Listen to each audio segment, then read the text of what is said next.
How to fix unable to verify apps on iOS 17. Let's get started.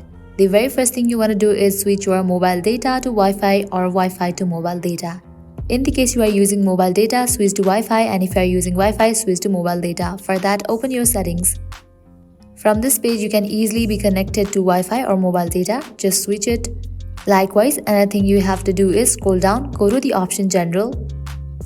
Now head towards the option of iPhone storage. Make sure you have enough storage in your device.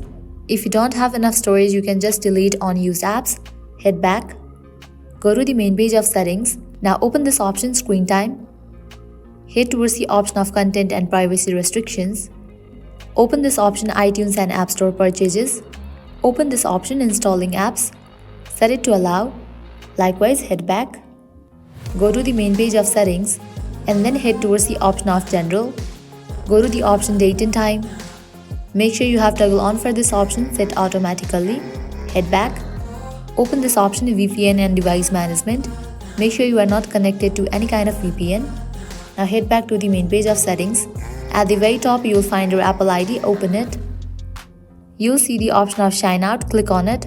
After you sign out of your Apple ID, again sign in back, and with that your problem will be fixed. Applying all these solutions, your problem is definitely going to be fixed. So this is how you can fix unable to verify apps on iOS 17. At the end, if you guys find this video helpful, don't forget to like, share and subscribe. Thank you.